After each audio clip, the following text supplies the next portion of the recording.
ओबीसींच्या आरक्षणासाठी आत्महत्या करणाऱ्या तरुणाच्या कुटुंबियांची भुजबळ आणि धनंजय मुंडेंकडून भेट. सांत्वन करताना भुजबळही झाले भावूक.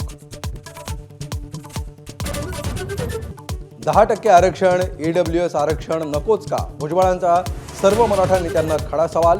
फक्त ओबीसीतून आरक्षण हवा आहे का? मराठा लोकप्रतिनिधींनी सांगावं, भुजबळांचं आवाहन. यापुढे राज्यातले सर्व कार्यक्रम संयुक्त होणार. ठाकरेंची सेना मनसे युतीवर नाशिकमध्ये सभेत राऊतांची घोषणा. तर दोन्ही बंधू शंकराचे डोळे असल्याचं नांदगावकरांचं वक्तव्य.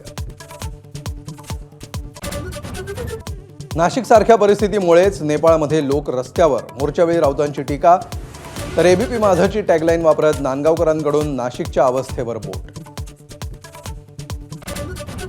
सोलापूरच्या कुरडू गावातील मुरुम उपसा बेकायदेशीरच. तहसीलदारांचा अहवाल माझाच्या हाती.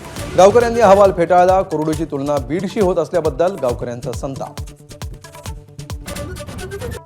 काँग्रेस खासदार प्रणिती शिंदे सोलापूरच्या विकास कामांवरून आक्रमक. पूरस्थिती का उद्भवली? उत्तर द्या. पालिका आयुक्तांना सवाल.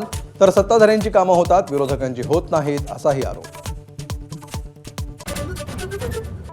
सीपी राधाकृष्णन देशाचे 15वे उपराष्ट्रपती. राजीनाम्यानंतर पहिल्यांदाच माजी उपराष्ट्रपती जगदीप धनखड यांचं दर्शन. तर राहुल गांधींची कार्यक्रमाकडे पाठ.